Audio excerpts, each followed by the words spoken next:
Today, we're going to take a look at Plantagenet, Cousins' War for England, 1459 to 1485.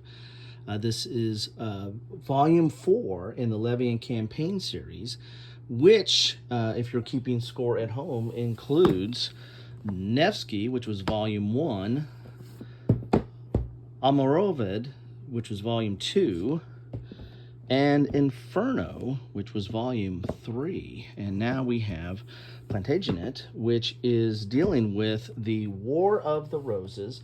Now, the Levy and Campaign series have a few things in common. It's a series, isn't it? So it has to have a lot of things in common. But the primary items it has in common, they're currently all medieval.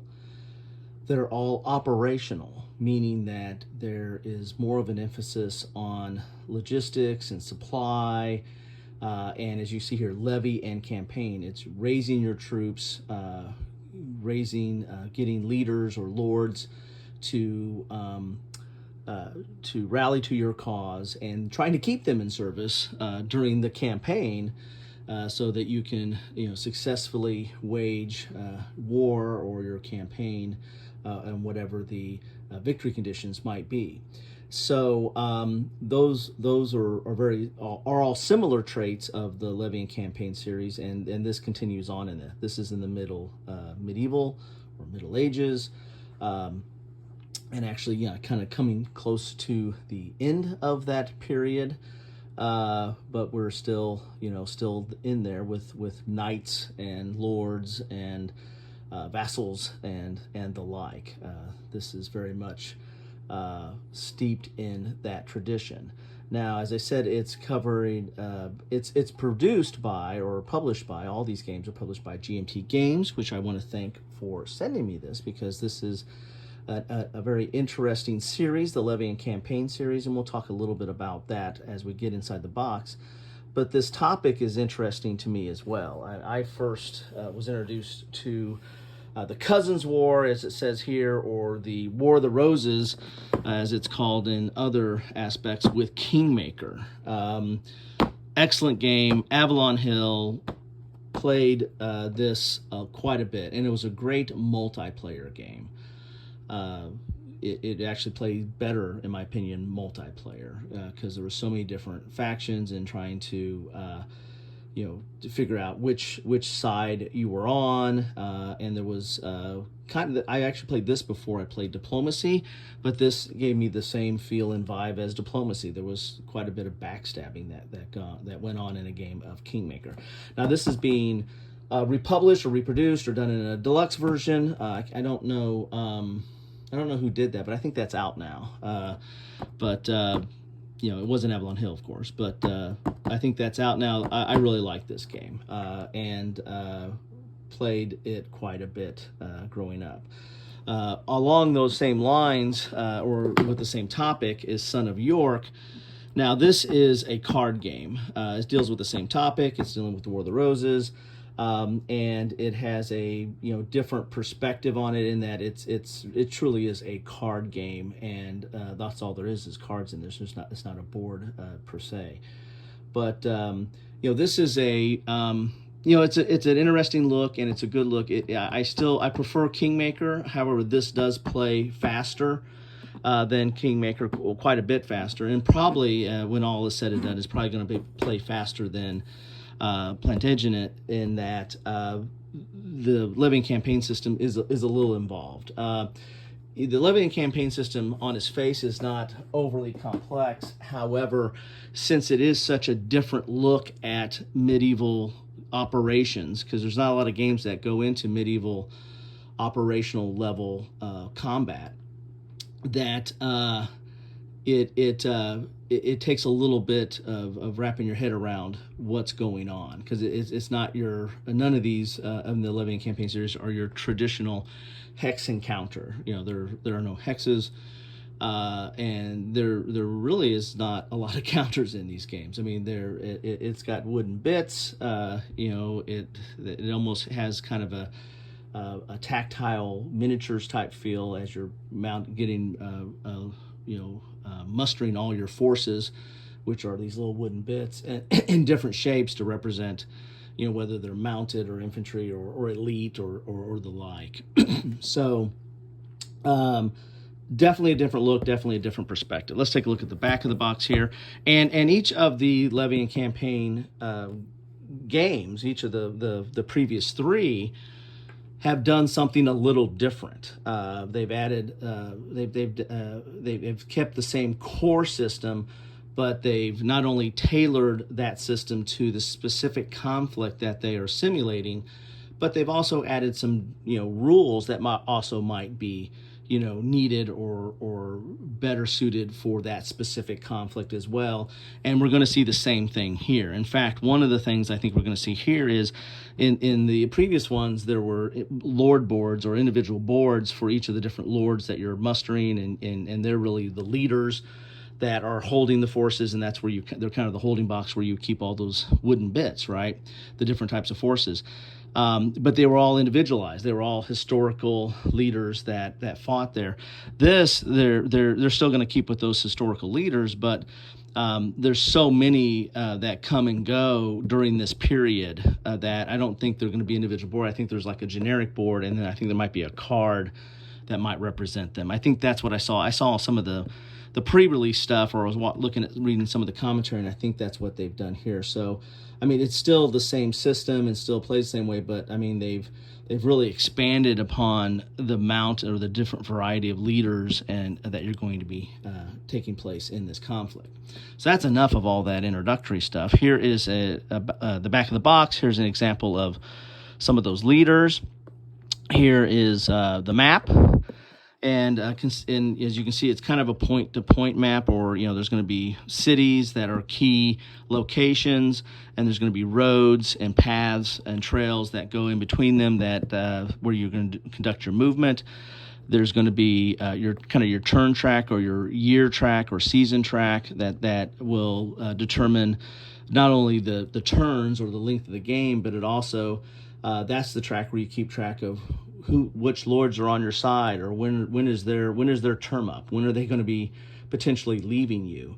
And that's all part of this. The operations and the logistics of this is not only getting supplies for your troops, but making sure you have the leaders to lead them and keeping them on your side, because they might have a tendency to, go away. They're kind of done. They're kind of done for the season, right?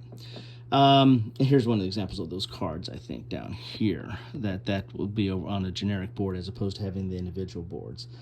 Here's an example of the counters.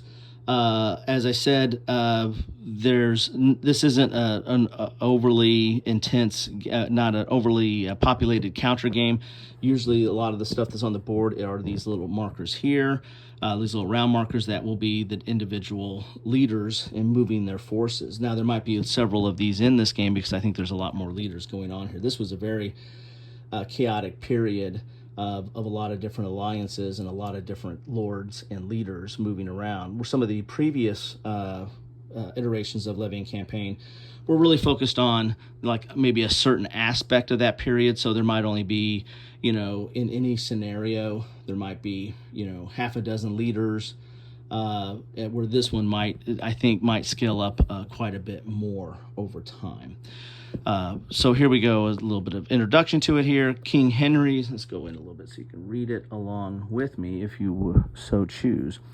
England, 1459, King Henry V's son has not lived to fill his father's shoes. As England loses the 100 Years' Wars, its noble houses amass power and wealth rivaling the king's own. Mounting tensions over the crown leads to armed clashes under the excuse of freeing the king from the evil council. The counselors, sorry, there's a hyphen there. And finally ignites the War of the Roses. Treason, bravery, maneuver, and a cast of memorable characters mark one of the most intense and divided periods of English history. 3 spasms of military campaigns will lead to a climactic showdown between Lancastrian and Yorkish lines and finally end in the Plantagenet dynasty. In Plantagenet, the 4th volume in Volko Ruhnke's Levy and Campaign series, players lead one of the 2 factions across the main periods of conflict as individual scenarios or the full War of the Roses. Designer Francisco Gradaille, I probably mispronounced that, so I apologize, Francisco, adds political influence to Volko's medieval operations system to reflect an ever-changing loyalties of the time while keeping play familiar to fans of the series. Players will create and maintain a network of allied lords to obtain the provender, that's kind of your supplies, and coin needed to feed and pay for their troops. Great battles will seek or kill or exile enemy lords, perhaps even a king. When the dust settles and all the arrows have flown, one rose, red or white, will sit on the throne, Lancaster or York. Gather your troops and banners and join the fight. So right there we're seeing that there's yet another aspect that's going to be added to this version of Levy and campaign that wasn't in the previous one. We're getting into politics now, or a little bit more political influence. And so, as I said, this series is very interesting. It's already taking a topic that's rarely covered, or not, at least definitely not covered this way, operational medieval campaigns, and it's adding different aspects to it. And this game is going to add a political, just by and also, I guess, a note here: if you're a Game of Thrones fan, a part of the kind of some of the basis of Game of Thrones, or some of the inspiration for the kind of the plot line, the overall political plot line, was from the War of the Roses. So a little bit of trivia, but you probably already knew that. It's for 1 to 2 players. Now the previous ones say 1 player, but there's not a dedicated solo system. But this game is not too hard to play two-handed. There's not a lot of hidden information. There are some cards that you have that give you some advantages, so there's a little bit of hidden information, but it can be played two-handed. 2 to 4 hours. Complexity is 5 on a scale of 9, and its solitaire suitability is a 7 on a 9. I find that it's this is actually a game. It plays okay solitaire, but I think it's a better experience 2-player. The problem with it is finding that second player that knows this system, because, as I said, the system's not overly complex, but it's such a different system. So if you approach this with a war gamer, they're going to have the same. They're going to be probably like me and have a little bit of, all right, how's this work, and what are we really trying to do here? And I really didn't really click for me until probably my second game of Nevsky. And then it started clicking even more as I got into Alvamorev.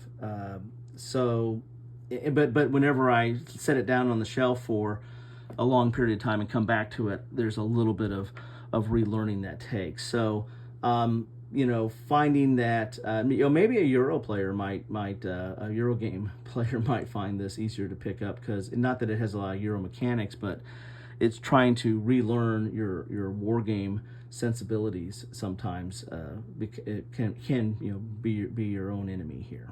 Anyway, enough of all that. Man, that was quite a bit of monologuing to get into this box, but there's a lot here. There's a lot to talk about. This series is only getting bigger, and there is really good stuff coming out for this series. And just looking at this box right here, or looking at some of the way that they've added political influence, this to me screams of kind of the samurai period. Now, I know that's not necessarily medieval or Middle Ages, but the samurai period actually was kind of self-imposed Middle Ages by the Japanese sensibilities, where they kind of the refusing to get into all the modern day technology that was at bear.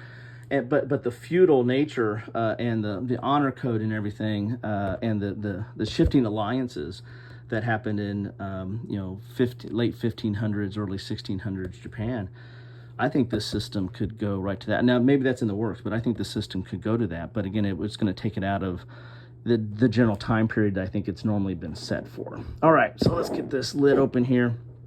Good box, good solid thick box there. Typical GMT quality. And I'm going to have to move out a little bit because I probably want to get to the map. Here is the rules, or here are the rules. And we've got a, what's the page number here? 32 pages for the rules. That includes, you have an action requirement summary. There's actions. This is a game where you kind of do some pre-planning. You're going to have a deck of cards representing the different leaders of that, at least the previous systems, different leaders that are in that scenario, and you're going to arrange them in the order of how you want them to take their action. So, and that's an interesting mechanic, because when you pull that leader up, depending upon what your opponent did, that action that you want to take, or the fact that you want to utilize that leader at that point, might not be as effective or as efficient as it would have been had you reordered your orders, and then you take different actions with those leaders, and they're limited based on what those capabilities of those leaders are. So here's an action requirement summary there. So 32 pages of rules. You have introduction, setup, and calendar. That's that calendar where you're going to be keeping track of turns, but also what leaders are going on and off the board. Here's levy, campaign, victory, scenarios, key terms, and the action requirements summary, which is on the back here.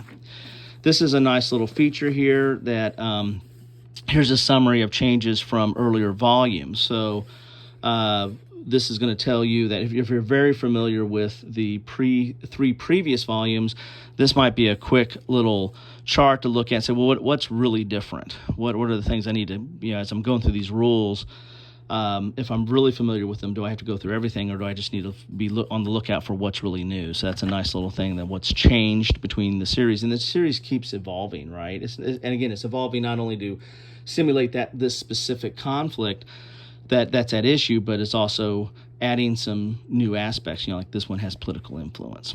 Here's introduction. Here's the game board and map, all your components. You have design notes in here as well as play notes, and this is the first one that I believe is not designed by Volko Ruhnke, who I think he paired up with somebody on Inferno, but I think he did the other ones. But he's not even on this one. So it's the bird has left the nest, and this series is starting to take flight on its own with different designers. Influence, lords and vassals. As you can see, it's dual column. There's a lot of color with examples and explaining, some of the cards here. Like here's the Lord cards, and previously you had Lord boards. That sounds kind of funny, but here you have these Lord cards. You'll have a more generic board, so that you can go through a lot of different leaders. I think because there's just so many more to bring to bear in this conflict. So you're going to have some color notes, examples, and the like, and it's laid out in typical kind of case format. You got 1.6, not true case format in that you have like a section, but then you have like little subsections, but the subsections aren't numbered. So this isn't like 1.5, 0.1 or 0.2 and on down. It's just a general area, but still clear organization and its ease of understanding is pretty relevant in the or prevalent in the rule book. Now, again, I struggle with this every time I pick it up, because I'm like, well, what am I doing again? And it takes me a while to get back on that bike, but once I get pedaling, I'm moving down the road. Here's other markers. Here's cards. As I said, you're going to have cards that affect play as well. And give certain advantages. It's almost kind of like a special event. And so that's some of the hidden information that's in this game. But that's about it. Everything else is generally on the board. Here's your setup and calendar. Here's levying, because the game is levying campaign. So here's how you do levying. So you've got to you have to provide for your troops. So you got to get supplies. And you got to pay for them, and sometimes you got to pay for the lords to keep them around. So there's quite a bit of logistics in this game, and an attention to logistics, and it's not something you can ignore, because it's at the heart of the game. Campaign, and this is where you're actually doing your planning with those cards, and then you'll order it the way you want to have it come out, and then you take actions with those leaders based on their capabilities. There's command, march, battle, and there's quite an elaborate combat system, but it's not again, it's not overly complex, but it's a little abstract than what you might be used to for medieval combat. And there really is a difference in the types and quality of units that you have. Here's supply, other commands, in campaign, then victory. Then here are your scenarios. And so you have a guide here how you set up, and this is where where leaders are going to be on there and other markers. And here's your setup map, and then all the different things that are like you have your map, your calendar, the influence track, allied network, and capture the king. I think that's part of the victory conditions here. And then your victory threshold. So it looks like we have 3 different scenarios there possibly. And then another 4, 5, and 6. And 6 is the whole kit and caboodle, I imagine. Or maybe this is. Maybe this maybe not. It looks like it. Yeah, that maybe this is it. So quite a few scenarios in here to deal with. Pretty cool. All right. So then we have the background book, and the background book is bigger than the rule booklet, which this is 56 pages. And so this is going to have quick start, solitaire, and team play. So they actually did add solitaire rules. That's interesting. So the previous versions just said, hey, you can play this two-handed, and it plays fine. Now we have solitaire rules. So that's something I've added to this as well. Here's an example of play. And then you've got some history here, and then all the different lords in history. So there's quite a bit of history in this book. This truly is a background book that's going to have quite a bit of information there. Talking about a lot of the different leaders, because this was lord and leader heavy. So you got a playthrough in here, and well, it says right here, solitaires. Plantagenet does not include a solo system, but can accommodate a single player running both sides. Okay, so maybe it has the same rules as before. Anyway, here are the stickers to put on those little round cubes or wood markers, and these are what's going to be on the board for the most part. You have a screen here to hide, I guess, your forces. Maybe I can't remember if that was. I don't think that was a part of the original, but then maybe that came along as the series developed to kind of hide your forces. And I think it was like an optional rule, I believe. So you have a couple of player aids here, and then we have special rules board here, and this is on thicker stock. And here's your succession. Interesting. This is really the key player aid. You're going to use this. I mean, this keeps you out of the rule booklet a lot. This is your commands. So you have march, supply, sail, forage, tax, parlay, and pass. And then this new political influence system. There's an influence point. So this is dealing with that new system there. Here are your forces. So you got the different types of forces, and then what how many strikes they get, what kind of protection. There's kind of a defensive or armor to point to this, and then any notes with them. Strongholds are important. There's kind of a built-in siege mechanic in this game, and so strongholds affect combat, but also supply, tax, and pillage are factors as well. Here's your battle procedure. And then here's your sequence of play. So a very nice player aid, because this you're going to be looking at this side a lot, and then looking at your command. You're going to be flipping back and forth to these quite a bit, and these whenever you get into combat, really. All right, let's look at the board here. Sorry for going so long on this one, but this one is just the series to me is very interesting. We got some counters here too.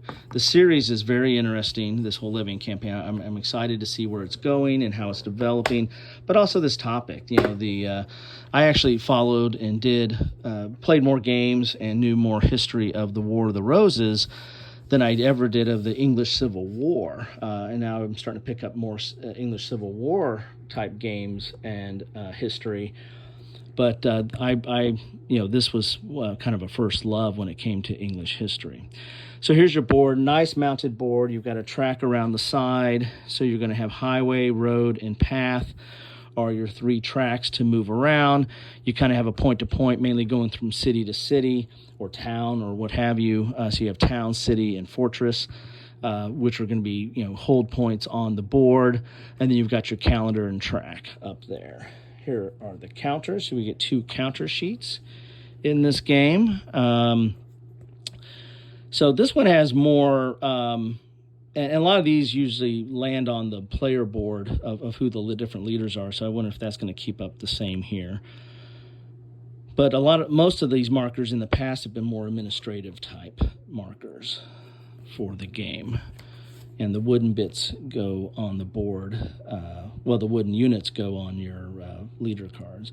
Here's your coin and provender and carts and ships. So, carts and ships are important. There's all about logistics. It's all about moving supplies or keeping supplies with you as you move your troops to the location they want to be in. Let's see what else we got here. We got a lot of bits in this box. We got dice, baggies. We got round bits here. So these I imagine like the leaders in the past. This is where you put the stickers at. So you got pink and white. I don't know if they intended on pink. Maybe they intended on red, but it came out pink. Here are some of your units here. These look mostly like infantry. So in the past, there was like kind of a different shaped, like a chevron or shield or triangle of sorts that was for mounted, but I don't see that in here, so that's interesting. Here are your player boards or leader boards, very thick. This is your attack board, so a thick board, but you're just going to move your forces up here on whether right, left, or center in reserve for your attack and defense. So a nice little, just more of a player aid there. Let's look into these leader boards here. And while I'm rambling along, feel free to leave any comments that you have about, any of the games in this series, but more specifically this one. Are you interested in this? Are you interested in this topic?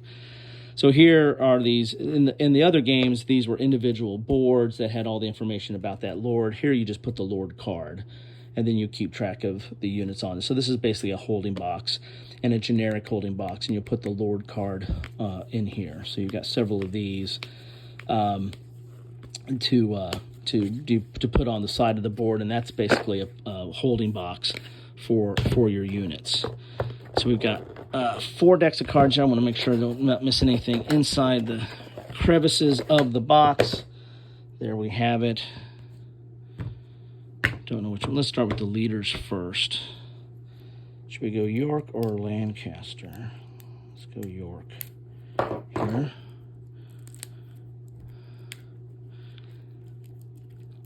Again, I want to shout out to GMT for getting this. I wanted to get this out as soon as I got it. So your cards are typical GMT cards. They're a little stiff, but good quality, right? And so this is not only is the York Leaders, but it's their Art of War deck. And this Art of War is this separate deck where it's going to do certain things. It allows you some special abilities, and this is kind of where some of the hidden information will be at in the game. And there's some requirements for the Art of War as well. So each side will have their own Art of War. Here are these leader cards, which are kind of new to the game because used to be on these big thick boards, but now you put them on these boards here and that's your holding box. But this has all your capabilities of the different leaders, your influence, lordship, command, valor, what it's kind of starts out with, and then where it's at, holding for supplies as well. So this starts off with quite a bit of supplies.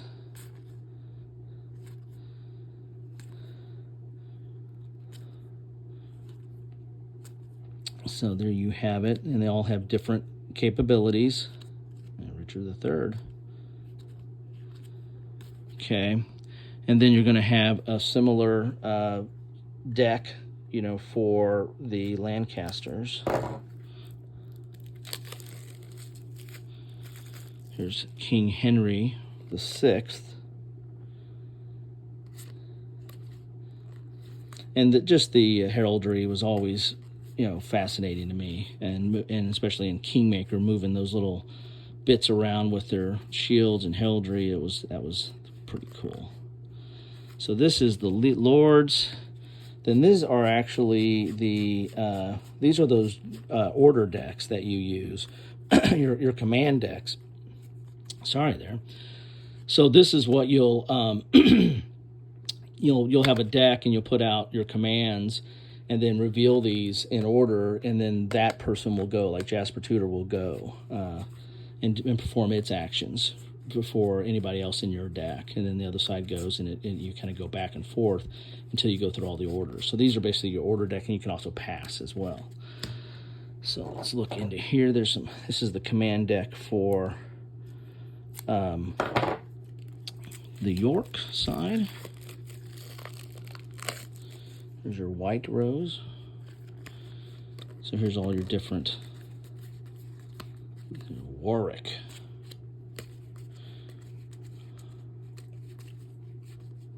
Richard III.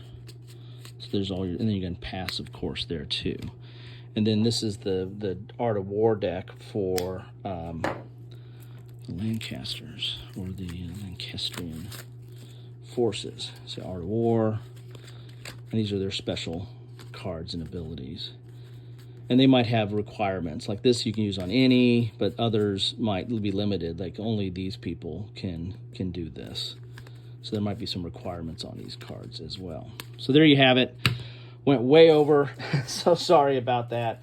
But again, for all the reasons I stated before, there's a lot to be excited about in this series, but also in this game. And this topic has always been something that has interested me back to my Kingmaker days. So there you have it. That is what you get in a box of Plantagenet. And love to know what any of you think about any of this stuff. And if you're excited to get it, if you've ordered it, or what do you think about the series in total?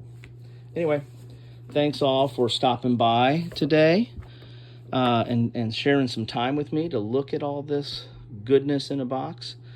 And let me know what you think about any of it. Leave your comments down below.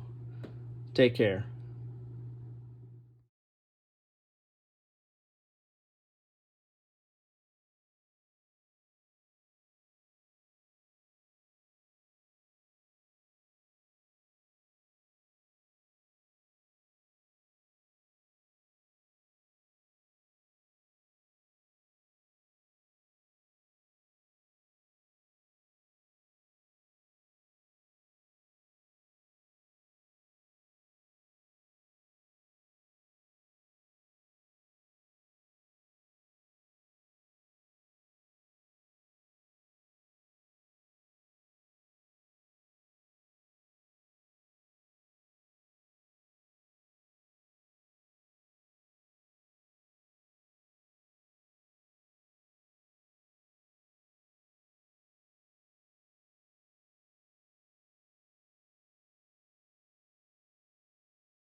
Thanks for watching.